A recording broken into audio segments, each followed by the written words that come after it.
Alrighty. Welcome both raiders and helpers to our pre-tier meeting. This will be pretty similar to the last one that we did, where it's just basically going over everything we need to do for the next tier, going over each of the bosses that we need, uh, what you're going to need to know for the bosses, etc., etc. This will be recorded and put on YouTube. There'll be timestamps in the description. So let's say you're doing your prep and you're like, hey, what do I need to know about Forgeweaver? You can go and click on the timestamp for Forgeweaver and then you're good. So let me boot up my stream here. And first thing I want to discuss before we get into the roster stuff and the simul stuff and all that is I just want to, once again, even though most of you were here last year, I'm going to talk about loot a little bit.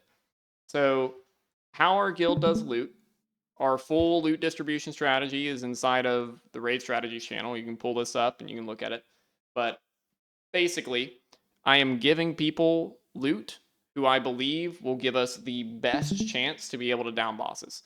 Whatever I do the math on and I figure out is optimal, I'm going to give that person the loot because I think it helps the raid the most. There's no bias, there's nothing like, seniority gap or anything like that. It is purely what will help the raid the most based off of the data that I have, and I will just put it on there. If there's some sort of loot thing that you disagree with, then come to me with why you disagree with it and some sort of information like a sim or just a general concept like, hey, I feel like that I'm going to be in on more bosses earlier, so maybe this would be more valuable on me. I'm completely open to discussing any sort of loot stuff, but just keep in mind that any decision that's made, if you want what's best for the raid, then I want what's best for the raid. That's all that matters. It's not about being fair. It's not going to be fair. One person's probably going to get 10 times more loot than you, and they're going to get to item level 700 on week one. And you're also supposed to be item level 700 on week one, but you have to get 10 pieces out of Mythic Plus, and they have to get 0. Yeah, is that fair? No. What does it do, though? Kills bosses. And that's what we're here to do, right? So, just a reminder on how loot works. And now let's talk about what we're actually doing. So on your screen now is the roster for next year. If anything on this sheet looks incorrect, including your alt, I just realized this is wrong, including your alt character. A lot of you don't have main alts that you're looking at. Some of you do. So if any of that looks incorrect, your main, your alt, go ahead and let me know on the left side. Just send me a DM and we'll figure it out. Now, for week one, we are doing simuls. Technically, it's the same thing as splits, but instead of every single person in the raid having multiple characters and using just raiders to do it, we're doing it more a la liquid style, where we'll be running 2 simultaneous normal runs at obviously the same time. Now, in both of these normal runs, we're going to have a bunch of helpers. All the helpers have been verified to be pretty good players. About half of them are CE level. The other half are at least like good enough to be able to do heroic by themselves if they needed to. We're probably going to be running those helpers all the way through normal, for sure. And then we might do first 4, first 5, or first 6 heroic. It just depends on where the tuning lands, but we will only need all of the helpers on day 1, unless your name is Ocean, Choop, or Sanctum, which I don't think they're in voice right now, but those 3 will be helping us, and Vel. Those 4 will be helping us on Wednesday and potentially Thursday as well, because they're in our 30-man roster that you see on the right. Both of the simuls are selected specifically to be able to funnel the gear into confirmed in people on pretty much every single boss. So for example, we have one Demon Hunter. The Demon Hunter is Quanxi. Quanxi will be the only one getting any leather gear in Simul 1, period. So Quanxi is the only leather wearer that matters in Simul 1. Mies is technically there, but he's a healer, so he doesn't actually exist. Hell healers. Now, same thing with the other funnels. Obviously, we can't only have one of each armor type in every single group. So in some, there are overlaps. For example, cloth. There's a bunch of clothies that we have this tier. We are trying to primarily funnel one individual, but the loot will be spread out a little bit more than that, likely because it'll end up being more optimal to be able to spread out the loot. rather than just funnel one person, but that person will have priority almost regardless of what happens with the actual sims. The reasoning is we know that person is probably going to be in for all 8 bosses versus, let's say you're the 3rd Warlock player, then, I don't know if you're going to be in on every single boss or not. So you're not going to get all of the loot, right? All right. So any questions on the simul lists here? Are there any questions, comments, or concerns on simuls? I'm guessing there's somebody in each group that's like that knows exactly where everything is going and everything. They're gonna hand it out. We're gonna give it to them. We'll talk about that in a minute because that's something we have to figure out. Now, the only other thing on the screen that matters, tier priority's done. Doesn't really matter to you because you're just going to accept the trades whenever you get traded gear, but here's a tier priority if you're curious. It's just based off of sims and based off of what is most likely going to be the most valuable, etc., etc. I have the 30-man roster right here, and then I have a, oh shit, Dimensius is really hard roster, backup roster over here. Highly doubt we'll need to use that, but it does exist if it happens. That's just mainly dropping down to 5 healers and a 25-man raid instead of 30-man, and we'll be dropping 3 helpers. That's basically what we're doing. Then we'll get into what we actually need to discuss for next year. So I've already filled out some of this. And before the tier, obviously, as a guild, we have some tasks that need to be done. So the assignments for this tier being the people that I'm primarily looking at whenever we're looking at any sort of assigned mechanic. So let's say the bombs on Galliwix, right? Those people are in this list. I've got 8 of them there. We might need a few more, might need a few less. Most of them were selected because they're trustworthy, consistent, and they're playing a spec, which makes a lot of sense to be able to do assignments, right? The other things that we need are we need to figure out who's doing feasts. We need to figure out who's doing cauldrons. And we need whoever decides to be the main guy for these is somebody who is guaranteed in for every single boss. So that would mean it's one of the 2 tanks, it's one of the 4 healers. There could be a 3 heal boss, but generally that's probably fine. Or you're a solo raid buff, which would be like Fast or Drutile or Quonxy or Yoru / Craves could also do it because they'll pretty much be in on every single boss. So any of those people that I just named, being tanks, healers, mages, and Quonxy and Fast, do any of you guys want to take responsibility over Feast and Cauldrons? Obviously, they'll be paid for by the guild. I can do cauldrons. Okay, so Abrix will do Cauldrons. Wonderful. Love to hear that. Anyone want to take ownership over Feasts? I won't do it for the main, obviously, but I can do it for my Simul group. Okay, perfect. So Rena can do Simul too.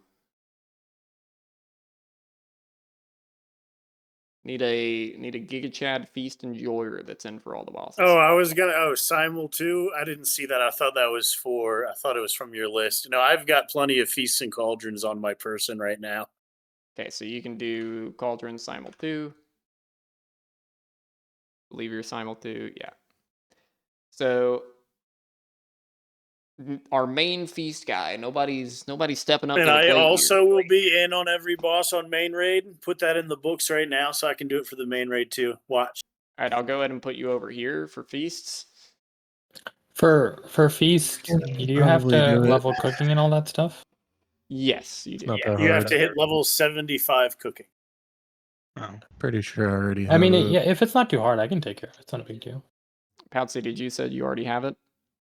I am logging in to check. I know I can make feasts on a character. I just don't know who. Okay. I have high alchemy, but I don't know. I guess that doesn't help. No, alchemy does not make food, in fact. Bro's brewing the feast. That's crazy. I was looking at my skills, like. For Simul 1, doesn't matter Okay. who you are, Okay. anyone who can make feasts. I can probably do it. I just need to level up a little bit more my cooking. Okay. And then anyone who can We're do just looking for something to do. anyone who can do cauldrons for Simul 1. You'll just have to, well, 1 cauldron. You'll need to make 1. I know, very tough. Here's the Simul list in case you forgot. Simul 1 is on the left. Well, Abrix and Abrix and Long Name are in different groups. So you just have one of them do one of them do the other. Brother Are is we blind. simuling normal and heroic or just heroic? What do you mean I'm blind? Normal and heroic. Normal and Eric. You fucking changed it. Yeah, long name is simul too. No, I'm looking at the old one because you didn't have it up at the time. There's only 2 feast recipes, right? There's not a new one. I don't believe there's a new one. No. Yeah, I don't think he's. I have it all on my shaman. Then I can do the feasts. Okay, perfect. And for both Poutsy and Abrix, any gold that you need, I'll probably send you just like 8 weeks worth of gold. Just let me know how much it cost ish, and I'll just send you 8 weeks worth. So. Oh. All right, we still need Cauldroner for Simul 1. You need to make 1 Cauldron. It's very hard, I know. I can do Cauldrons for Simul 1. Okay, W, Garganoth. Love to hear it.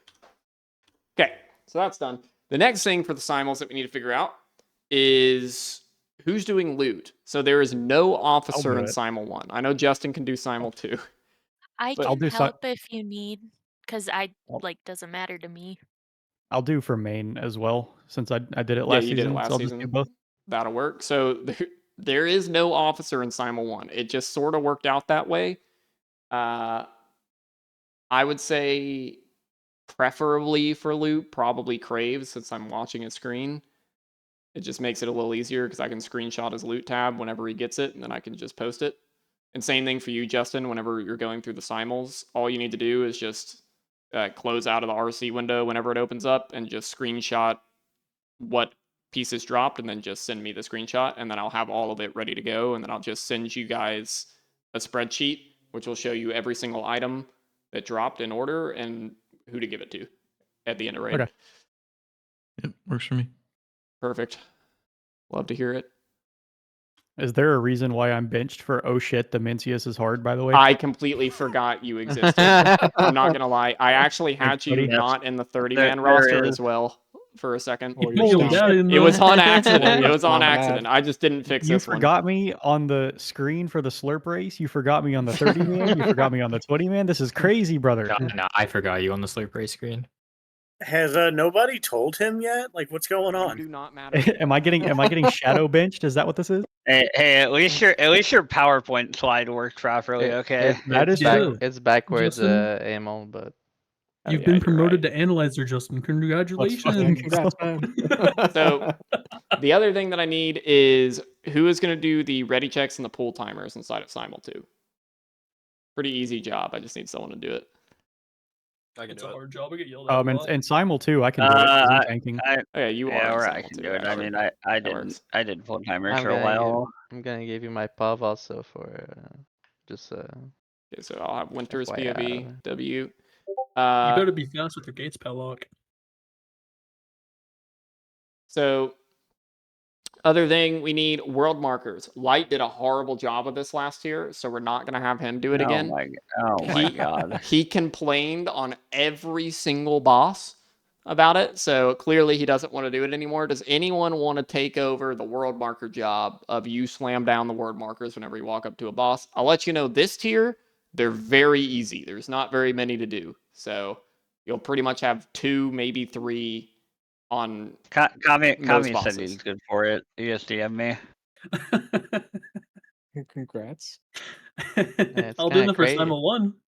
It's kind of crazy. JT messaged But, me. Man. That's crazy. After that, I can see about Manred. I don't Holy mind shit, doing it. I'm JT. usually just fucking with the note and stuff. Yeah, the problems. I get I agree. distracted. It's probably better that somebody shit else does it because you're doing Stress it. me the fuck out.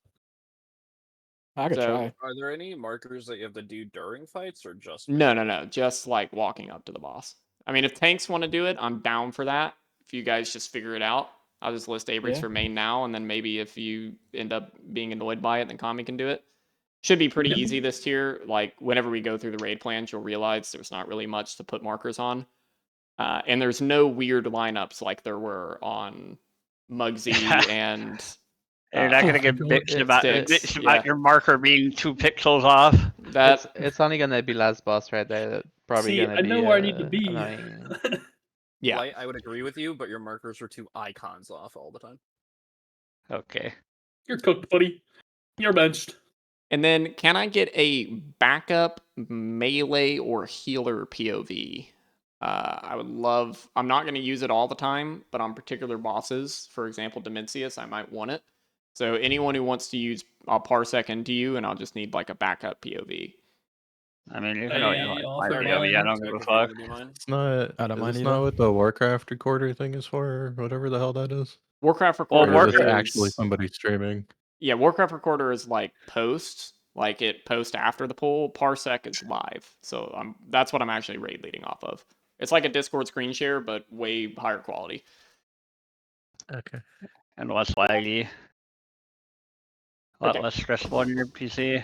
Yeah, I mean, I don't mind. And then, final thing we need to figure out for these is we need a tertiary raid leader for raid. So this basically entails we need somebody to, I'll say, okay, hey, you take over for phase 1 and phase 2 here while we're progging phase 3. So we've done phase 1 and phase 2 multiple times.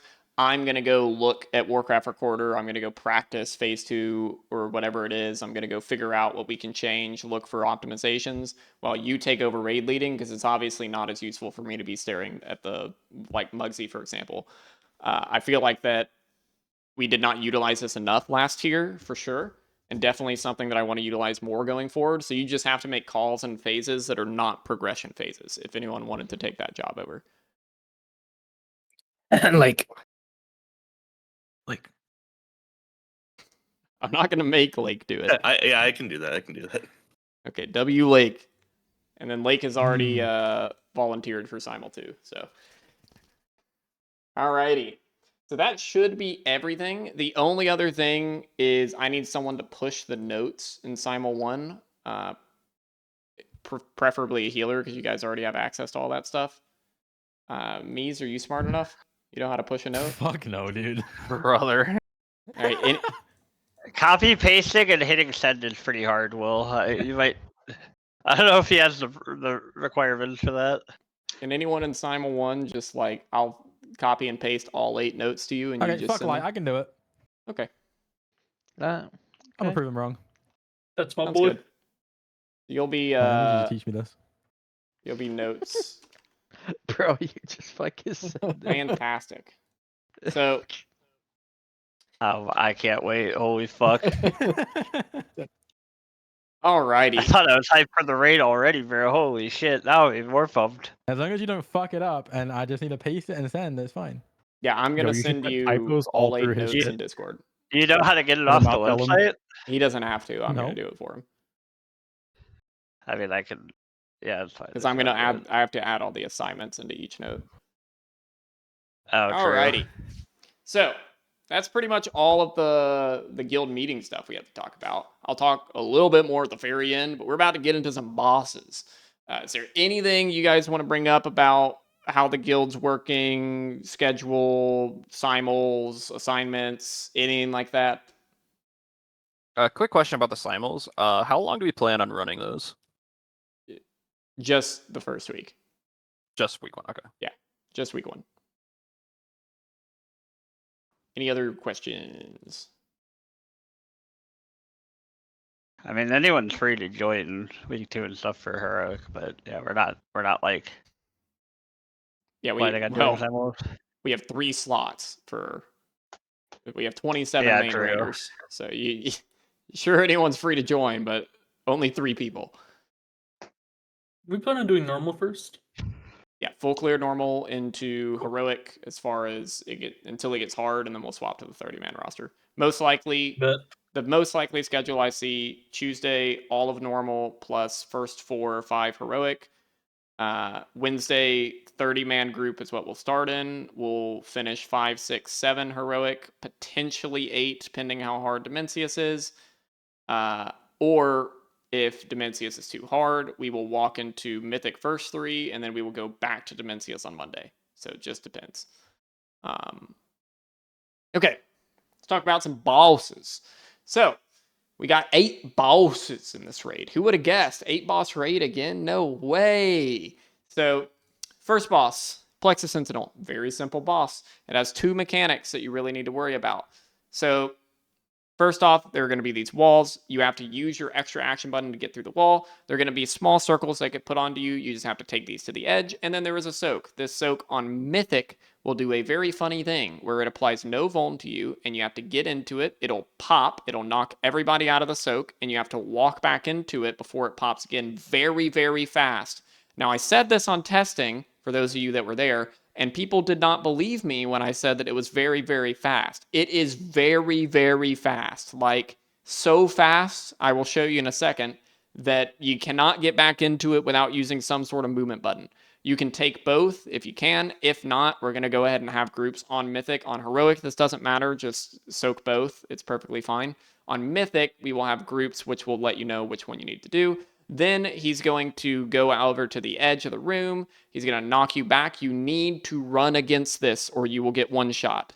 That is very, very bold letters on all 3 difficulties. Run against the pushback. You can use DAs to immune it, whatever you want to do to immune it, doesn't matter, but you have to run against it or you will go through this wall and you will die.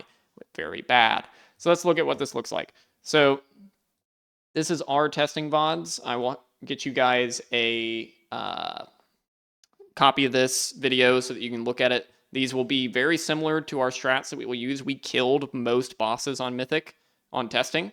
For those of you that were there, we had about half the guild in these. So you'll see here, this is the first mechanic. Let me slow it down so it's actual real time.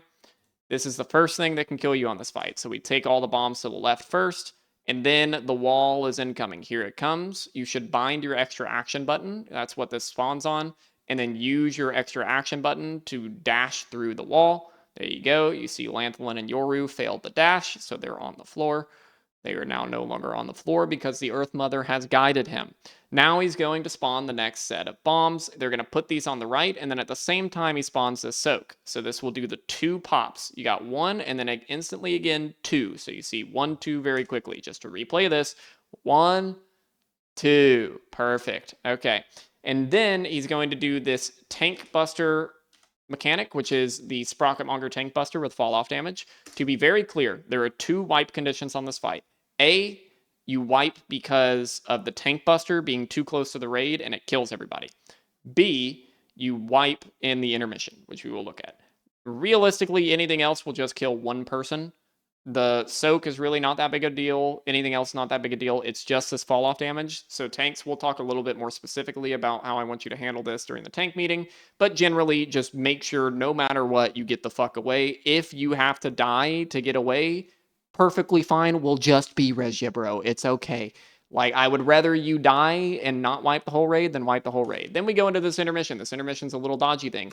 You would think that you could use your cloak to get some extra movement here. You can't because there's a wall coming at you. There are these 2 ads you see just got gripped into the middle. Winter just found them. He got a little bit lost. He's now on his way over there. You have to kill these 2 ads before the wall gets here or else we explode. Very simple. We're going to run into the middle right where we stand here for every single intermission. And then DKs just grip them on top of each other, and then we cleave them down, and then you go ahead and go through. Make sure you use your extra action button through the wall. Take your time through this. There's really no rush. Just don't get hit. I'm assuming week 1 on Mythic, it'll probably one-shot you if you get hit.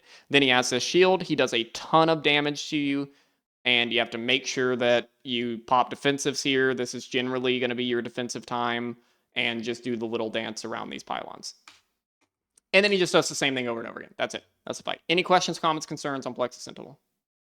Is that wall behind him when he's not doing anything special? Like the wall right behind him, that kills you? You just can't go through it. So this will move progressively back throughout the fight. My dog's mad. I don't know why. And you just can't go through it. Do when the you go through pylons randomly spawn? What do you mean by pylons? The lines that spin at the... No, they're in the static. end. They're the same every single time. So Okay. the only difference in each of the intermissions is after every intermission, the boss moves further back. So you'll see he's going to go into second intermission here. And he will go further back. So you have to go through more of this gauntlet, right? You see how it's a lot further. That's the only change on each individual section of the intermission. But all of these are static. So you see it's the same 2 that are on the edges next to the boss right here. So that's it.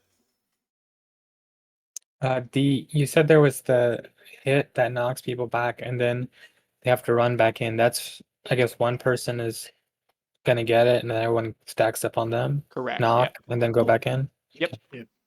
And DA works. Any sort of knock immune works. I forget what other people were using. I think there was some hunter thing they were doing. But normal stuff. Fantastic. Let's talk about Sinarth Part 2, Electric Boogaloo. So, this boss on Heroic, very, very simple.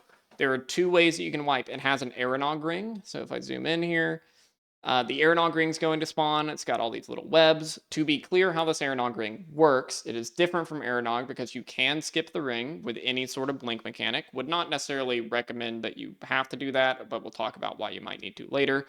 And the other thing is if you have any form of root immunity, it immunes the ring.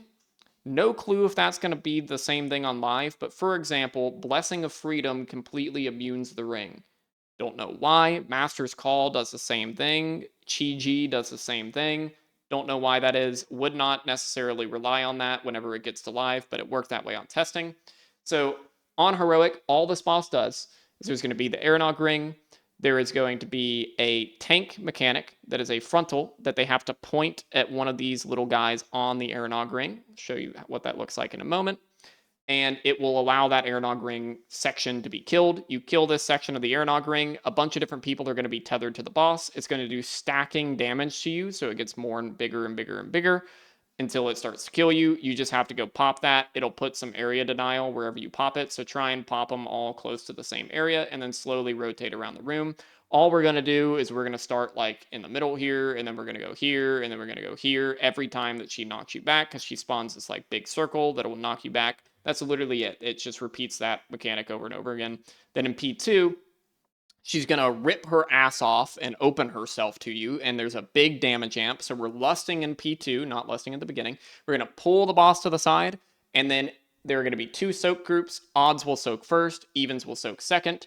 The soak is always going to be pointed towards where we're going, as it is in the screenshot. If you are not soaking, just stand over here against the wall. And then after the soak on Mythic, there will be a spread, which will do a absolute metric ton of damage, like insane damage to you. Otherwise, you just rotate her around the room, and she does no other mechanics during the phase. It's just that. The other mechanic on Mythic, if you see these 4 little markers, we're going to have people soak them. There's going to be a beam that will tether to the boss. You have to block the beam from getting to the boss. It'll apply a stacking dot to you. You'll get up to about 10 stacks-ish, and then you'll drop it. And then for those people that are doing that, obviously you might see an issue where if we break this one and you're soaking orange, you have to walk through orange to get out of the ring, so you can't be soaking orange. Well, what you're going to do is the main people that are soaking these are classes that can skip the ring. So you're talking mages, warlocks, monks, whatever it is. You can skip the ring, so you just stand there the whole time anyways. Void Elf also works. So let's look at that. So what it looks like going into it, here is the Aeronog ring. This is Mythic, by the way, so there are 2 Aeronog rings. Oh my gosh, who would have guessed? So you see the tank frontal comes out, and the tank frontal has to hit both of these. This is your primary wipe condition for this boss. In phase 1 is making sure that these hit both. This has to happen on Heroic and Mythic difficulties only. You kill the Aeronog rings, and then you're able to walk through. You see these tethers are on some people right here. They have to go and snap their tethers, which they'll do after this. So they go out, they snap their tethers, and then it drops a little bit of poop on the ground, which you can see right here. As well as you see these pylons right here. That's what this is. Yoru is over here ready to soak it. He starts soaking it. And if you don't soak it, then it starts to pump damage to the raid every time that it doesn't get soaked. You can see which pylons are going to spawn by this little purple line here. We have people pre-assigned to do this. The people that are currently assigned to do this are Yoru Light on Star, Craves Mees on orange, Powlock Crow on purple, and a second Warlock if we have one in. Not sure if we will or not, but Winter and Lake on triangle. So that is currently the plan. Then she just repeats this throughout all of P1. There's one other mechanic. Once she reaches 100 energy, she's going to go, wah! And she's going to make you run away from her. Just watch the little poop that's on the ground whenever you run away. It could be a little bit dangerous. It does a little bit of damage, and then you just walk back in and you just repeat. She hits 50% HP. She chops her own ass off. and she gets a damage amp, so that's why we'll lust right on P3. On testing, we got to P3 right at about 2.5 minutes. So, or P2, sorry. Probably on live, I'm going to guess closer to 4 minutes. This is how we're going to do this. You see the don't soak, winner's stupid, I guess. I don't know. But odds, evens, odds will soak first. Evens will soak second. It does the spread mechanic on Mythic only. It does the spread mechanic on the other difficulties. There's no spread. And then, like I said, if you're not soaking, you're against this wall. If you are soaking, it's being pointed towards where we're going next. So you see, getting in the soak if you need to, and then getting against the wall if you don't have it. And then you just slowly drag her around the room progressively, and then she dies. And that's the boss. Any questions on Loomithar? Wonderful. Very simple boss. All right, Soulbinder. Another very simple boss. This boss has basically no mechanics. Now, there is one true wipe mechanic on this boss. The only thing that could wipe us is she is going to... There are these canisters around the room. We're going to be dragging the boss in an order. Tanks, we'll talk about the order, but in case you're curious, it is star, circle, purple, skull. For our purposes on heroic and mythic as we currently know. She's going to spawn a line on 2 people at a time. That line spawns an orb. This orb pops the canister and allows the ad to be killed. The only way we wipe is if the orbs do not pop enough canisters. The way that that can happen is 2 ways. One, let's say you're a melee player and you stand there and you beat the shit out of the boss whenever you get the orb and you try to dodge your orb instead of going behind the canister. The orb hits you and it deletes the orb because it hits you, and instead the canister remains unpopped. That's why, for our purposes, this is not going to be a high DPS check boss. Melee, you're walking behind the canister. Every single person that gets this is walking behind the canister. The second way that could happen is obviously if you just miss, which shouldn't happen if you walk behind the canister. And the third way is if some dumbass tank or melee player is standing in between the boss and the canister inside of the line. So just don't do that. Be on the other side of the boss. The only other mechanic that this boss has is after every single canister pop, the ads will be hittable. You'll cleave down the ads, and then she will do a knockback cast. Just for heroic and normal, just don't get knocked off the platform. That's all that matters. For mythic, it drops poop on the ground wherever you land. That is legitimately like one of the only mythic changes for this boss. The other mythic change is there's going to be this little star mechanic. It looks like Kybeza orbs whenever you got the Queen's Bane. It's the same type idea, except it did way less damage. On heroic and normal, just get these out of the raid. On mythic, you need to hit the canisters with these, and you can actually stand inside of the canisters. Not sure if it's going to be the same thing on live. If not, then just make sure that you guys are standing and hitting both of the canisters that we're intending to pop. Again, that's star, orange, purple, skull. Then she's going to pop all of the different ads. And you just kill them. It's that simple. There's going to be some kicks that'll be coming from the ads called mages. I would highly recommend going into your plater scripts and going ahead and changing their health bar color so that you can notice those ads a little bit more clearly so that you can kick them, because those kicks are pretty nasty. They spawn a spread that's then cleaves to the entire raid. Not that good. Don't like that. Then tanks, be very careful here. Phase blades do a ton of damage to you. Again, we'll talk about that a little more in the tank meeting. So to see what that looks like, it's a very simple boss. It really doesn't do that much. You see these canisters are spawning. Boom, here they are. Then she's going to give you the stars. This is mythic, so we have to hit these guys with our stars. On heroic and normal, like I said, you can get out. You'll just stand inside of these whenever we get there. So see Soren's on Hall here. And then Quizzy and Monte Carlos, they get the orbs. See how they're going behind the canisters here. The orbs hit them, and then these ads are available to hit. Shortly thereafter, you get a knockback. Here we go. You're getting knocked back. Boom. This is mythic, so it drops poop on the ground. On heroic and normal, it will not drop poop on the ground. We go over to the next one. We do the same thing. We go over to the next one. We do the same thing. And then all of the ads are going to pop, and you get to go absolutely crazy sicko mode and do a ton of damage. So, like, right, I skipped it, I think. Does this boss have no HP on testing? Oh, there they go. So this does a decent amount of damage whenever all these ads pop. So here you go. They're about to pop. They go kaboom. Here they come. They're running in. You see these mages are casting this Void Burst ability. DKs, you can grip these mages in. Definitely highest prio. So here's the Void Burst. Just try and kick those if possible. Solar Beam for anyone who's playing Balance Druid. Nobody. It's great. Any AoE CCs, great, fantastic. Love those. Sigil of Silence is great if you happen to be playing Vengeance Demon Hunter. Otherwise, just change their health bar so that you can get solo kicks on them whenever it looks like it's about to go off. That's the whole boss. Any questions, comments, concerns? The canister breaks, you talking about the orb that comes from the boss, the line out, or the orbs like on the people? These lines. So these lines right here are what spawn the orbs. Do not stand in between the boss and the canister, and you go behind the canister here. So you see both Quizzy once again, and this is Shmoobarb. They are both behind the canister, and then they pop. So just that is the only real wipe condition on this fight. And the knockback, don't get caught off guard by the knockback. Every time after this happens, the knockback is coming pretty quickly. So you, after a canister gets popped, be ready for a knockback and don't get knocked off the platform. But do not eat the orbs on accident. Make sure you pop the canisters that we're closest to. When in doubt, just pop the closest canister. That's all you have to do. It's very simple. When you get the Kaiveza lines and orbs or whatever, do you have to hit both of the canisters or just the one? Are you talking about with the Kaiveza like stars? Yeah. So it puts out 5 of them.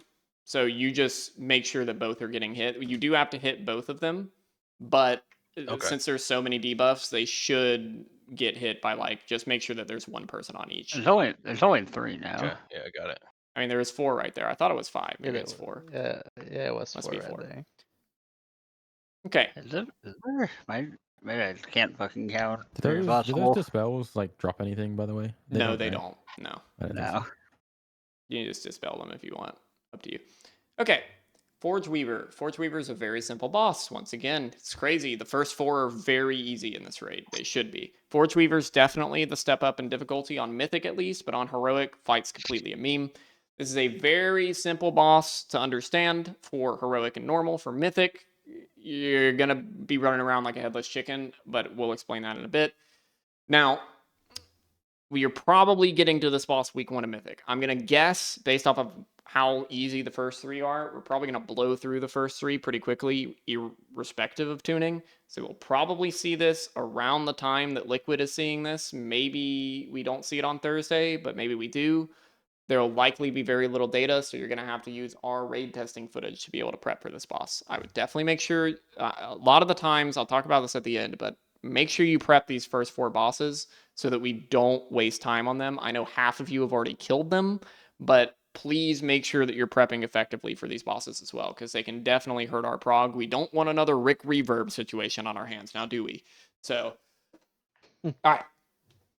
So this boss has 3 phases. It has phase 1, it has intermission, it has phase 2. NT. So phase 1 is all based around these orbs. You're going to get a debuff on you. This debuff is going to spawn an orb after it expires. You want to put this orb under the boss. Okay? So these orbs need to be cleaved down and killed before they get to the collectors. They're going to very slowly go to the collectors. So let's say that purple collector gets activated by the boss. These are slowly going to go to the purple collector. You have to make sure that you kill these orbs as quickly as possible. The other thing that's going to happen, there's going to be a soak. It's a 5-man soak. So this will be done in group order. So group 1, group 2, group 3, group 4. You're going to soak it, and then it's going to spawn an ad. This ad needs to be moved to the other side, and the entire raid, as far as we know, as long as it's not been changed, the entire raid needs to go absolutely nuclear on this ad and kill it as quickly as possible. The faster you kill it, the easier the boss is. Now, the reason that is this ad mirrors every single ability the boss does. So if you want to deal with 2 times the mechanics, you can try and be a pattern Drew Tile and just sit there and hit the main boss. But instead, make sure you swap and kill the Echo. Okay. Now, on normal tanks, you guys can stack these. There's no circle debuff on normal that prevents you from stacking them. On Heroic and Mythic, though, they have to be spread. So then it's going to go into intermission. Now, big important thing. If you're in the middle, you instantaneously die during this whole phase. There's a big wow, wow, you know what I mean? In the middle, don't go there. It's very bad. You die instantly. We had some raiders try and be like, it won't kill me in one shot. Yes, it does. It kills you. there are going to be these 3 collectors. They're all going to be ads that need to die. You will be assigned a section to go to. You go to that section and you kill the collector. And then you go to the middle and then it'll be damage amped. We're going to lust here. You're going to go piss nuclear on the boss. You're going to go bwam, bwam, poo, poo, poo, poo, poo, right? And then the boss dies. Okay? That's the goal. There is also one other mechanic here at tanks. We're going to talk about this in depth whenever we get there on the tank meeting. But there are going to be these shielded attendant ads. For DPS players, completely fucking ignore those guys until after we get done with this phase. Then you can kill them. Or if the tanks start screaming in agony, then you can start to hit them, I guess. But generally, you can ignore them for most of the intermission and then kill them after the damage amp is over. We'll talk about those ads later, but that's a tank thing. Tank mechanic, you guys don't care. So then there is a phase 2. All he does during phase 2, he's going to slowly suck you in. He spawns the same orb mechanic that need to be CC'd and killed. And then on Mythic, he will knock you back on occasion and do your entire health bar. So let's look at what this looks like. We got Forgeweaver here. This is going to be the Mythic version. So on Mythic, the only change is that these orbs have to go through a purple void portal. Now, when we talk about wipe conditions for this boss, 2 wipe conditions. Number 1, don't go through the void portal with the orbs. You just die. You just die. How these void portals work is, so you see at the very beginning, Winter is a perma boss looker, so you won't see, but you see how he's invoking this collector behind Winter. So the orb is going to spawn opposite of that collector. So you'll see it spawn right under the boss here. And then you're going to see him target people with these orbs. You see they have this line coming out of them to show them where they're going. And they are going to put it, stand behind this portal. You have to move quickly. You cannot lollygag. If you are waiting and trying to greed damage or something because you just pressed a cooldown, that will cause so many wipes on this boss. This is not a DPS race boss, except in the intermissions it is, and in P2 it is, but in P1 and everything, it's not your time to be doing a bunch of boss damage. There's damage amps for that. There's phase 2 for that. It's not the time. So rush behind the portal. Make sure you get there instantly. Don't wait.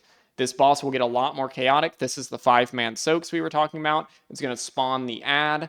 These are the orbs that need to be AoE'd down. We're going to move the boss away from the ad rather than the ad away from the boss. You have to nuke this ad down. Everyone hard swaps. Then this ad is going to die. And then there are going to be 2 collectors that are active. So there's going to be 2 sets of orbs, 2 sets of portals. So he just activated this one. So the first portal he's going to spawn is going to be in the middle again, since this is the first one that activated. And then the second portal that spawns is right here. You have to go behind the portal. Again, you will have a little arrow that shows you where you need to go. And then he's going to go into the intermission, which I believe we wiped to almost instantly. So I'm going to skip over to the heroic version of the fight.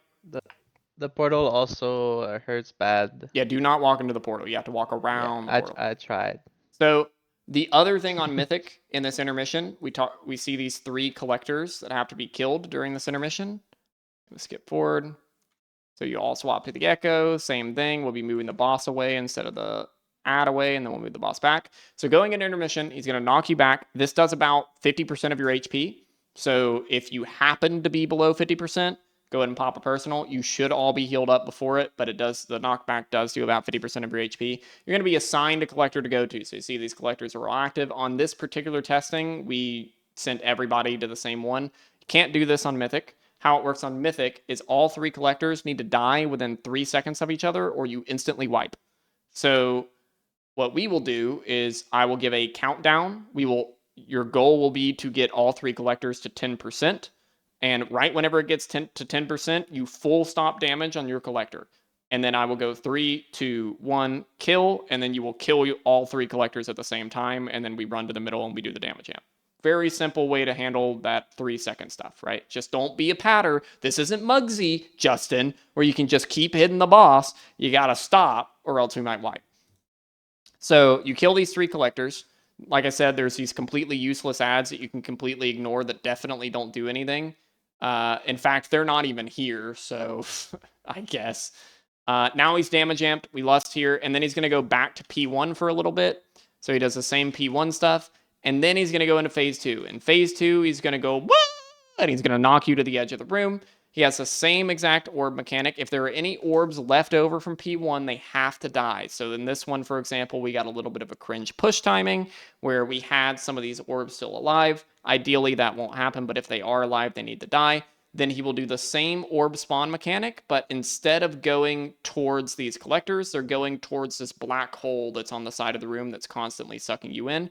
You want to save your movement cooldowns for later into this phase. The suck gets stronger over time, so you need to use your movement CDs near the end of this phase, not near the start. It's going to be very tempting to pop them at the start, but use them at the end or else you're going to get sucked in and die instantly. So you see you're getting sucked. There are these orbs. They still need to go under the boss here. So you see everyone rushes under the boss. Perfection. We love that. And then you AoE these down. You get the next set of orbs, and you just do the same thing. That's it.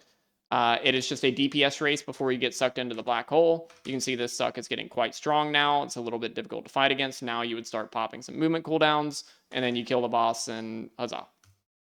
Any questions, comments, concerns on Forgeweaver?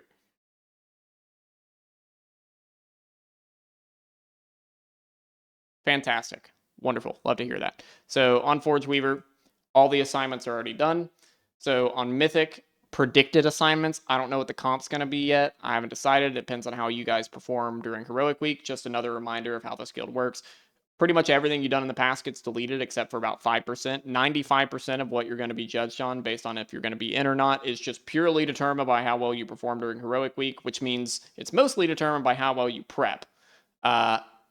Now, for Simul 1 and Simul 2, I will screenshot these and I will send it to you guys so that you have it. I'm going to open up the raid strategy schedule or the raid strategy section of the Discord tomorrow, and I will be posting boss videos. I'll be posting all of this information in there as well, and the raid plans so that you guys can look over those if you want, as well as MRT notes if you happen to care about them. These are the Simuls. Just make sure that you go to your marker. Helpers probably are going to be like headless chickens. I've generally assigned most helpers to the most simple marker. Either they're standing in the very middle of the room and they're cleaving all three. If you're assigned a middle, that's what that means. You can cleave all three at the same time. Or they are walking to the middle guy and they just go hit the middle guy. So. Soul Hunters. Shit boss. Terrible boss. Don't worry about that though. It's got like no mechanics that happen. There are two things that you need to know about. Number one. Three things. Number one. There's the hunt. This is the primary wipe mechanic. It looks kind of like a blaze line, but not filled in. It is targeted on one player. The player that it is targeted on, try to make it a bit longer than it is because it moves with you. So try and go parallel with the boss and make it a longer soak if possible, because it has to be soaked by at least 4 people or you get one shot. Now, the big thing on Heroic and Mythic, this hunt will spawn a spread inside of it. If you overlap with the spread at all, then it will one-shot you as well. So you cannot touch the spread or you die. So that looks exactly like this. So here are the hunts here, and you see these spreads that spawn inside of it. You cannot touch one of the spreads or you instantly die. Now, on Heroic and Normal, there is only one of these soaks. Now, on Mythic, there are 3 of them at the same time. The other wipe condition, this is going to be the biggest thing for Heroic and Normal. There are going to be 3 debuffs at the start of the fight. There'll be 3 little purple circles. These are already pre-assigned. You're going to get into them. You're going to get a debuff. This debuff slowly stacks up, just like if you'd played Forgotten Experiments. It's the same exact stacking dot thing as the Forgotten Experiments bomb. You're going to go and soak all of these purple puddles. If you have the debuff, it means that you don't take barely any damage from these puddles, and you can soak them. The number one way that we wipe to this fight on Heroic is not soaking these puddles. You have to soak permanently if you have this debuff. You're going to have a giant-ass weak R in the middle of your screen whenever you have it. At least I hope you will. I'm assuming the Liquid Pack has that. If you don't, then let's put an air horn on it or something. Just find this debuff and just have it scream at you whenever you have it. And you have to soak. You're going to get dispelled around 12 to 13-ish stacks. You'll be dispelled. Healers, you cannot spam dispel this. If you dispel it, it does a ton of raid damage every single time one of them gets dispelled. Not a ton, but a decent amount, and then it bounces to the next guy. So it'll bounce to the next closest ranged player. It skips any melee player, cannot bounce to melee. And so if you get it, make sure you're soaking the puddles. That's the biggest thing for this fight. Now, the fight also does a bunch of random stuff that you don't give a shit about. It's kind of mechanic vomit, as most of them are. The only other thing, melee, look out for these fractures. So you'll see these little fracture soaks. They look like these little souls. Make sure that you just pick those up whenever you see them. They're just little soaks. They don't do like any damage to you. Ideally, you only pick up one, but you can pick up 2 per. But that's just a tank buster, and if you don't soak these, the tank will die. Now, let's look at heroic instead of mythic, because this gets a little crazy on mythic. Now, unfortunately, I think he was AFK. No, you're not AFK. Okay, we're good. I was just AFK at the beginning. Yeah. Remember, you have to soak these. Here, Lanthaling gets targeted by this. He makes it longer, which is perfect, and then you cannot cleave people with those spreads.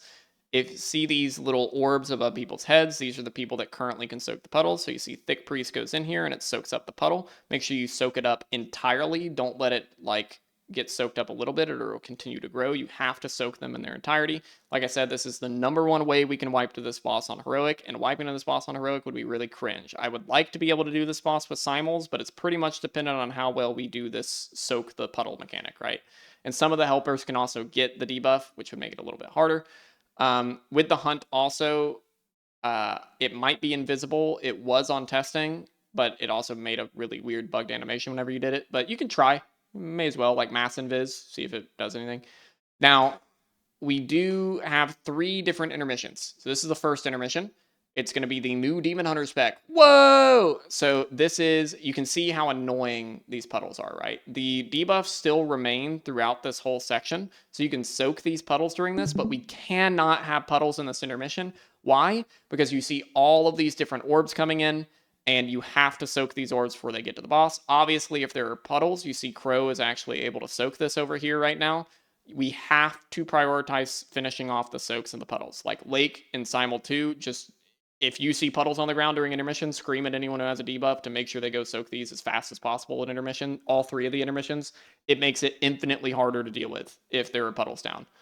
So that's that intermission. You just have to play tower defense. Don't let the orbs get to the boss. They apply a stacking dot to you, so just be careful that you don't soak too many of them. Let the love get spread around a little bit. Then the second intermission, they just go back to P1 every time, by the way.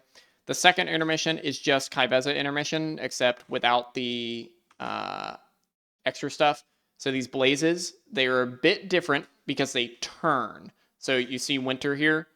They're actually originated from these little images. So there's an image under his healer frames right here, and they turn with you. So if you're on the edge of the room, it is actually reasonable to turn this to the edge. Like, let's say you're a mage and you have a really quick movement ability. You could blink right along the edge and turn it to the edge. But generally, treat this exactly like a normal blaze and walk parallel with it. Obviously, this is even worse than a normal blaze if you're moving with it, because it not only changes, you know, up, down, left, right, but it also, you're curving the bullet now. So you got to be very careful. And again, look at how much harder this is because these puddles are not soaked. You have to soak the puddles. Please, for the love of God, soak the puddles, please. Okay, last intermission. Did we kill it before the last intermission? Yeah. Yeah, I mean, we die actually. We never killed it. I mean, the last intermission's the easy part, at least. Do we have to die at the same time? 0.01% lit. Yeah. So, Soul Hunter's last intermission is very simple. You just have to know what it looks like. It is a frontal. So this frontal happens. Here we come. She jumps to a side and then she frontals the middle of the room. The way to deal with this, it's a very big frontal. The best way to deal with this, super simple. Let's whip out paint real quick. Flashbang, blah, you're dead. Okay, so you have the arena here, right? And she's going to be jumping all through the middle of this arena, okay? And then she's going to frontal in like this area. You want to know how you can deal with this mechanic and never have to think about where she's going ever, except just like look at her? All you do is you see she jumps. She's right here. Just walk to the edge and then walk clockwise at her. Every single time she jumps, just insta edge clockwise towards her. So over here, clockwise. And you just kind of do this circle along the edge of the room. Does that make sense? Is this working for you guys? That's all you have to do. So you'll see that they start to figure this out in this Instant Dollars VOD, actually. They figure it out on like the 3rd frontal. So you see exactly what they do is she jumps, and then they just rotate along the edge. So they ping it right here, you rotate along the edge, and then you're completely safe, like every single time. It works very well. So that's all you have to do. And then the enrage is it's all 3 intermissions at the same time. It's absolutely unplayable. So we'll see what happens on Mythic. I'm guessing you probably kill the Feldev lady and then you keep going. So that's Soul Hunters. Any questions, comments, concerns?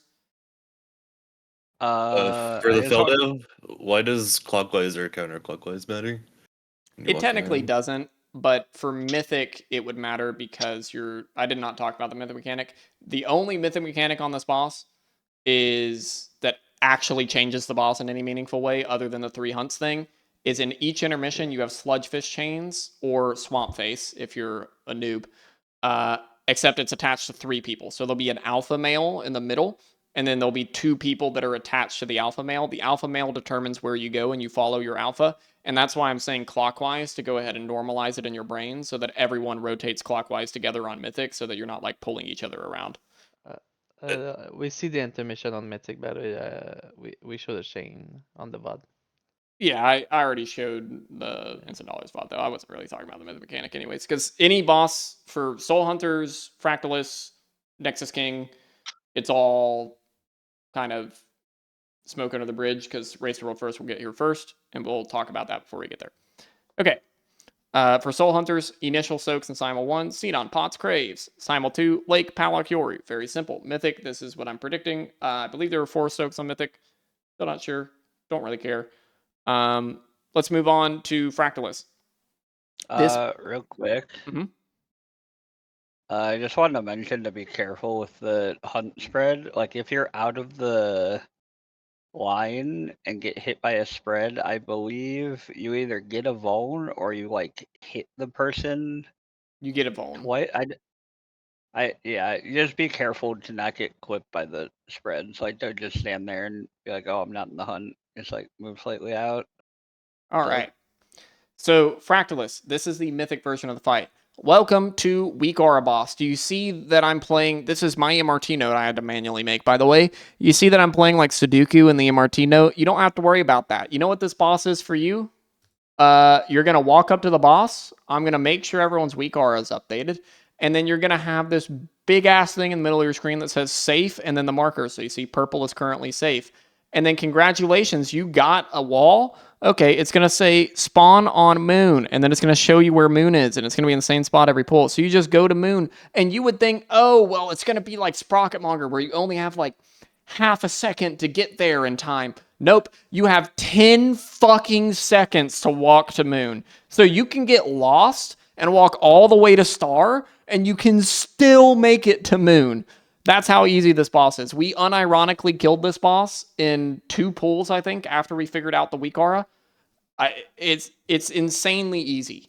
So you just go here, and the raid, you see the rest of the raid is standing on the safe spot, and you just keep doing that. That's actually it. So literally what you need to prep for this boss is defensives, and you need to make sure that you have the Weak Aura installed, and you need to make sure that you have MRT node enabled, and you need to make sure that you understand where it's going to pop up on your screen. There is also the spread mechanic whenever walls get broken. Try to go around at the same spot every single time. It didn't do a ton of damage on testing, so who knows if it'll do it on Mythic. There was a Mythic mechanic that some guilds saw that other guilds didn't. It is not in the journal as of current. I'm going to guess that we do not see this Mythic mechanic at all. Tanks, just, again, follow the Weak Aura. It's just Weak Aura. Week 1, we're going to do the same exact strat we did here. So literally the whole time, just follow the Weak Aura, continually check with the Weak Aura. And if the Weak Aura happens to break at some point, then I will help you guys and I'll fix it.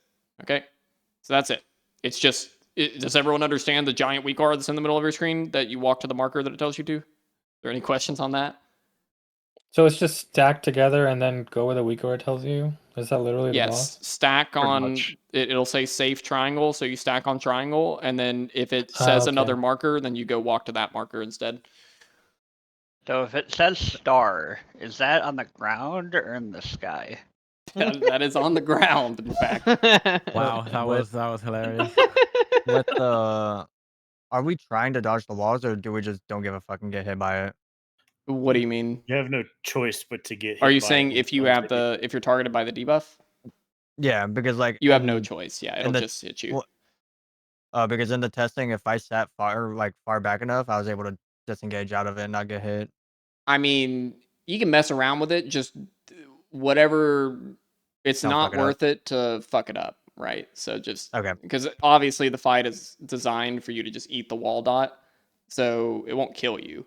But if you find it consistent to be able to dodge it without fucking it up, then sure, yeah, that's fine.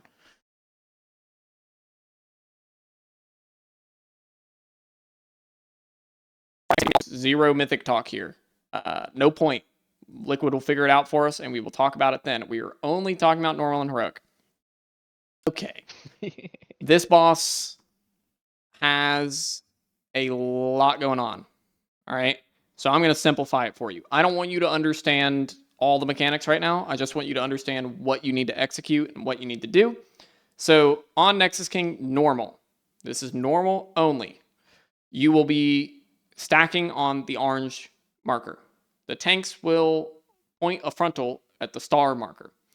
Your only job on normal is to get out with the blazes, which are shaped like this. This is for me's. So they're shaped like this. You run towards the claw side. Okay? Not the wrist. This is the wrist me's. Wrist. Okay? And this is claw. Okay, so you run towards the claw side. That would be this direction, or also known as this direction, or also known as this direction. Okay? So you run towards the claw side. That's job number 1. Job number 2, you soak on orange. For normal, because we are likely going to push the boss before we get the last one, you're going to soak the first 2 soaks. Okay, so it's going to go soak, frontal, or frontal soak, whatever it ends up being. Frontal, soak, frontal. It could be whatever. It doesn't matter. You soak both soaks on orange for the first set. For every set after that, odds, evens. Okay, so odd soak the first one, even soak the second one. That's it. The reason we do that is because there's a debuff that clears every time you get it, or every time you get hit by a soak, just like Sarkareth did. And if you don't have them all cleared at the end, you get mind controlled and die, just like Sarkareth. Sarkareth, it stunned you. So that's what we're doing on normal. On heroic, there's going to be a second marker down where odds will stack on that marker, evens will stack on the other one, and tanks will move the boss or move the soak accordingly, because the soak moves with the tanks. Okay, so then there is going to be a he's going to go into phase 2 after a little bit. He's going to hop onto his Durgan, and you are going to get these circles. All 3 circles will go towards X for the first circles. All 3 circles for the second circles will go towards X. And you point your camera towards the outside. We found on testing that it had to do with orientation. This may have been unintentional, but you can point your camera towards the outside and it guarantees the beam spawns toward the outside. If this is no longer true, which it may or may not be, you cannot stand in front of the boss and look for where these debuffs went, because they're going to spawn a portal. That portal will then spawn a beam out of it. That beam may or may not rotate. There is like no way to predict the rotation on heroic testing, but it may or may not rotate. So just be ready. Just make sure you're out of the line of the beam. It'll spawn a little line. I'll show you what it looks like. Let's go ahead and go over what we just talked about. So you'll see this is the whole raid is going to be stacked on this marker will be orange for us. You're going to soak, and then it knocks you up, and you're going to soak the second one. And then after this, we split into odds, evens. So it'll be purple for us will be in place of blue, and you will soak odds, evens after this point. So you see these lines, you walk towards the claw. So you see Fast here did it incorrectly. He walked towards the wrist. Scoops here did it correctly. Winter did it correctly. That's what you do. So perfect. Then we just do the same thing again. He's going to do his next set. And now you see that we're split odds, evens on our respective markers here. So odds, boom, dodging the breaths. If you get hit by these breaths, you get 1 shot, evens, boom. Now this conquer, notice it knocks you up. So if a breath is coming towards you, it's mostly on tanks to make sure you're safe. So make sure you follow the soak if it moves because they're trying to keep you safe. But it is going to knock you up, so you have to do some triangulation to make sure while I'm knocked up, am I going to get hit by a breath? Yes, no. If yes, you need to move, okay? Now he's going to go into P2. So he goes into phase 2 here, and he's going to spawn these spreads. Every single spread is going to go towards X, which will be in place of this purple marker. So you go towards this side, you don't stack obviously, and you face your camera towards the outside. This is then going to spawn the beams. You have to look at where these beams are coming from and do not be in front of the boss. See, the beams are going to spawn from these little blue orbs. So here you go. You see the lines coming out. Don't be in front of them. It looks like there's actually a spinning claw, which shows you which direction these are going to rotate in. So this one's going to rotate to the right. So you see that it's spawning here. It starts rotating. And just make sure you don't get hit by these. You just have to watch where they're coming from. And then he's going to go into, and we're all dead. Fantastic. That one's from Prot Warrior not being able to play this fight. So, and then after that, he's going to go into the second phase, or sorry, the intermission. We have odds, evens groups basically split. Not really. I've got a whole list for you that you can go to. Winner apparently went to the wrong side. You use your extra action button to take the portal. You go to these, you just kill the ads. The Titan is the main target you need to focus down. You would think it's the mini boss, but the Titans, if you remember Fyrak with the golems that spawned from the meteors, those exploded once they reached 100 energy and wiped the raid. Same exact things with these Titans. You just have to kill them before they reach 100 energy. And then you go back to the main platform and the boss is vibing. Now, you can cleave the Void Wing and Solidar during these. We get another set of portals. Just make sure you're looking at where these come from. And then he goes into intermission 2. There is a massive damage amp on the Void Wing.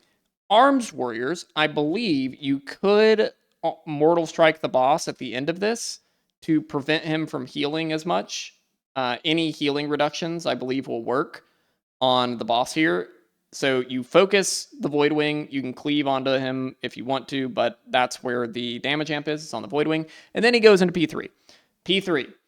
This is where most of the potential wipes will happen. He's going to first do this Galactic Smash.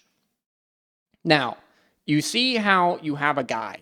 So this is a guy here, right? This is a guy right here. This is a guy right here, okay? Now, you will know which one your guy is. I don't think Winner gets one during this testing, but there is a very clear indicator that, hey, this guy is looking at you, okay? Go to the direct outside of your guy, all right? So you see, like, if you had the guy on orange, you would actually go here, right? So just go to the direct outside of your guy, and then you're going to spawn these dark stars. These are the stars. We call these stars, dark stars. So you see the star-like object on the edge of the room? These are stars, dark stars, Mies. So then they're going to spawn the donuts. You do the dodges. Very simple, just dodge. And then he's going to spawn frontals.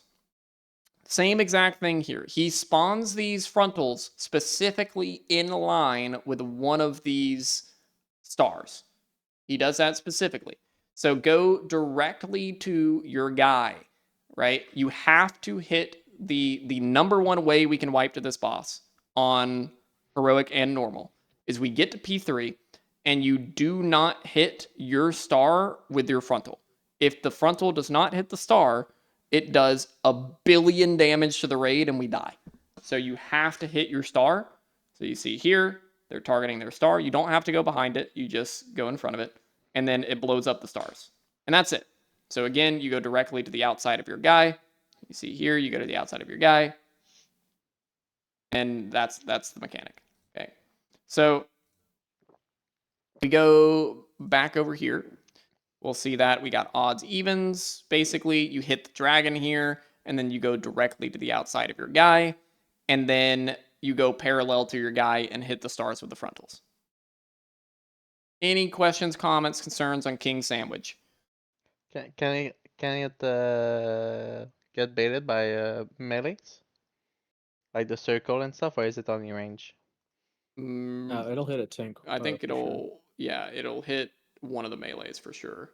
Because it hits the tank and then it hits 2 other players on heroic and normal. And I believe it can go on Oh, so- melee. Okay, like the Dark Star and Yeah, I think it can go on like- melee. Not 100% though. okay, just making sure since on the raid plant you put the range. It might be ranged only. Who knows? I know tanks got at least during testing. Yeah, tanks guaranteed get it every time. Okay. So for the simul's, once again, this will be posted in Raid Strategies tomorrow, but these are your side assignments. Just go to your side. It's pretty stupid easy. And that's it. That is the raid. We'll talk about Dimensius just a bit. I stole this raid plan, by the way. Gonna put that one out there. So Dimensius, what do you need to know? Number 1, unironically, go do 5 dragon riding races. I'm not fucking kidding. Go do 5 dragon riding races and get gold on all of them to get your I'm allowed to play Mythic Dimensius pass. Because the dragon riding on this fight is unironically hard. Now, I can't tell you how I know that or how I've seen videos of it released by one of my Blizzard employee friends, which I will not leak because he would get fired, but just go do some practice a little bit of dragon riding using the races just to make sure that you're ready for it. You're going to have to use, those dragon riding abilities. You're not just going to have to double press spacebar. You're going to have to use those. Okay? It's going to get kind of crazy. So, other than the dragon riding phase, phase 1 is pretty simple. Unclear how this is meant to be done, but let's assume that you're splitting the raid into halves and you're going towards the middle of the room.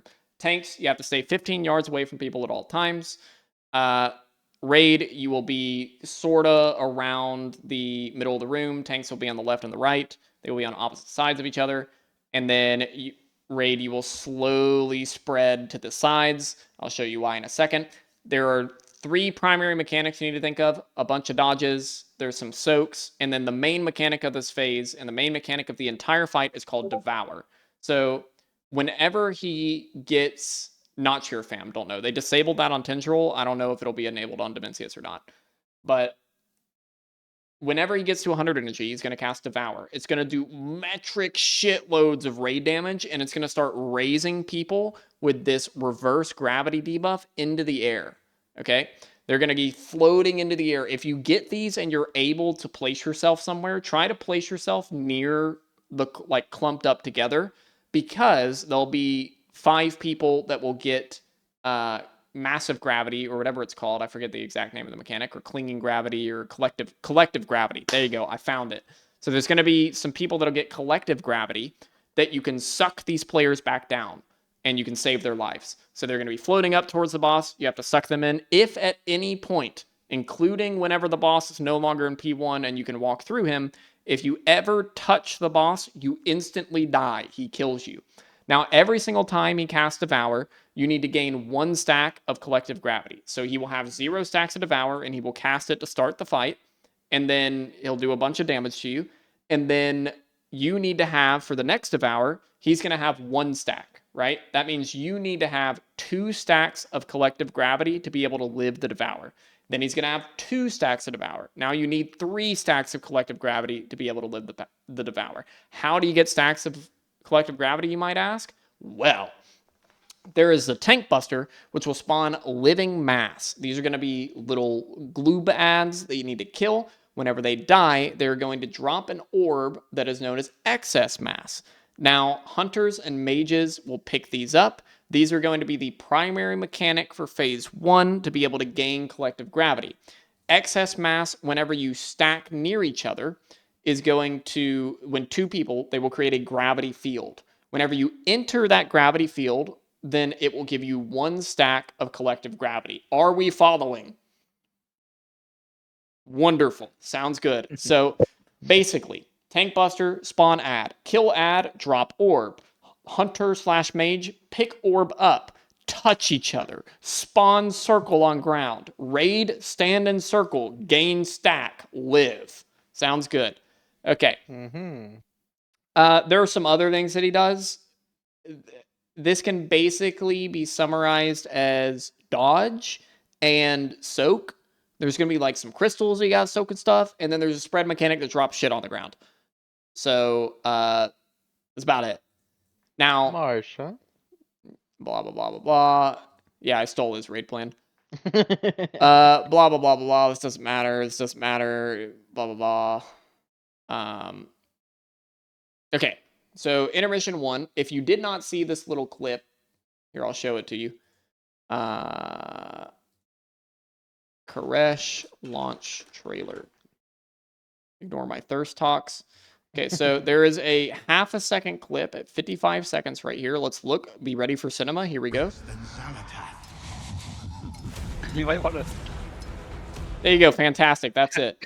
That's the dragon riding. So this is a little sneak peek of it. This is the dragon riding. I can confirm this is on normal or heroic. On mythic, there were black holes and there were stars that he's throwing at you that will pull your dragon towards different directions, and there were a bunch of asteroids in the air. But here you can see the general intention with the dragon riding is that you have to go like over and then under the orb or the beam, right? Just don't get hit by the beam. And then we're going to be going to the different platforms. Seems like you didn't use the platforms here, but there are going to be different platforms you're going to have to go to. These platforms are going to have void walkers on them that you have to kill. There's going to be a big guy. There's going to be little guys. Big guys got a frontal. Little guys are going to walk at you. That's going to spawn. If you did Shadow Moon Burial Grounds and you remember the wall mechanic where it had like the skeletons that would come through, it's basically that, except you have to trigger the void walker to be able to be killed. I explained Mythic. There's no point for me to do that. In P3, the boss is now potentially mobile. Sounds like that might have been changed, but potentially mobile. It has the Razageth kind of squeeze in that it does slowly on the edge of the room. The Tank Buster will suck players in. Reminder that if you touch the boss at any point, you will instantaneously die. We will lust at the start of P3. You will nuke the boss inside of a damage amp. And then there is a new mechanic called inverse gravity and crushing gravity that's pretty complicated. I believe most of the complex parts of it are on Mythic. On Heroic, I think the main mechanic that you have to deal with, if you guys did Desausage or Desagne Sepulcher. Dosecne, right? Yeah, whatever. Desausage. Desegway. Desega. If you ever did this boss, there's a very, very similar mechanic to Desausage where it's going to spawn these rings. Let's find the rings. Come on, spawn the rings, please. Spawn the rings. Can I get some rings? Give me some rings. Here we go. So it's going to spawn these rings. He's going to throw down planets, and then he's going to cause them to go singularity, and then they're going to explode into black holes, right? And you have to make sure that these rings, you're going to run into the first one or skip it. You can skip it too using a blink or a portal or anything like that. And you will get a 6-second vuln after one of these rings hits you. So you see here, he got a 6-second vuln, and then you cannot be hit by another ring for the next 6 seconds. Let's go to the end of the fight where there are more rings. It's going to work the exact same on Dimensius where there are more rings throughout the fight as you go on. So you see here, it's going to be the same thing where you can skip a ring, or you can very quickly get hit by the first ring. So you see here, you get the first ring, you get hit by it quickly, you have 6 seconds for the next ring, and then during this time, probably the Tank Buster is happening where it sucks you in, so you get hit by the second ring after the vuln, and then the third ring is on the way, and you need to make sure that you don't let it touch you before your vuln is gone. That's the primary mechanic on Heroic, and that's all I'll talk about for Dimensius. For now, I will release a video of Dimensius, and I will explain the boss whenever we walk up to it on normal. I will also give you guys as much info as I can on Tuesday, right whenever I get it. I'll try to release it. This boss is absolute cinema. It's going to be a banger. And that is the entire raid. Is there any questions? Not about Dimensius. Don't talk to me about this boss. Is there any questions on any of the raid that we talked about that you guys want? They fixed Killing Spree. W. All right, fantastic. So Killing Spree would have been good on Demacia. the last couple saying. things I want to mention is you guys, we're going into a new tier. We're reaching the level of play where all of you are good enough players to be able to get top 100 world. The gap between us currently and top 100 world is prep, genuinely. The more you do outside of raid to prepare for these bosses, the more POVs you watch, the more Race to World First prog you watch, and understanding what are they wiping to? Why are they wiping to this? Why is this hard? And asking those questions, asking your fellow raiders, discussing the bosses inside of the Raid Strategies channel, asking questions, learning, doing whatever you can, planning all of your defensives. Every single defensive should be planned before you walk into the raid, including on the first 3 bosses. You need to have all of that ready because that will reduce all of the pull counts. That is where you're going to become hyper efficient. Our number one goal this year is to have really efficient prog time. We have added an extra day permanently. So reminder, our schedule is Tuesday, Wednesday, Thursday, Monday, 3 hours, 8 p.m. to 11 p.m. CST each day. Now, that extra day is not so that we can keep the same level of efficiency. We want to be more efficient and we want to increase the amount of hours that we're doing. So prep like crazy, over prep, doesn't matter. Just sit there and understand these bosses, especially once things start coming out on Tuesday.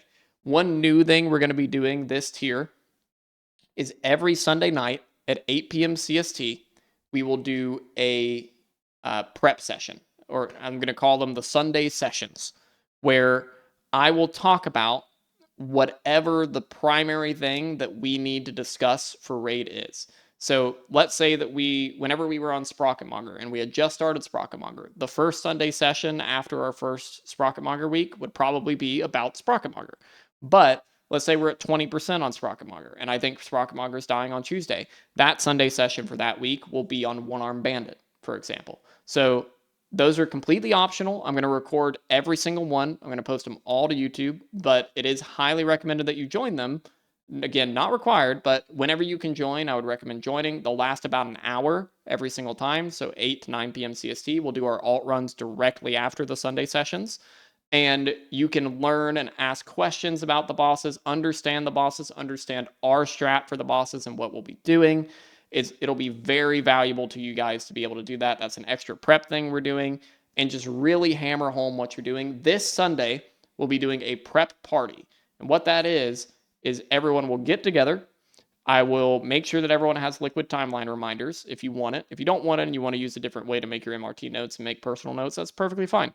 But whatever you want to do, and we'll all plan defensives together. We'll all plan what we're doing for our offensive CDs together. And that way that we can chat with each other, we can learn, we can kind of do it simultaneously and collaboratively to make it a little bit easier to understand, okay, probably this is the best place to use our defensives, and you can discuss amongst each other to be able to learn that type of stuff.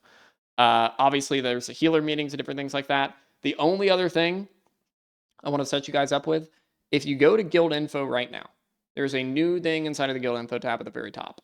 It'll say Aura Updater Key.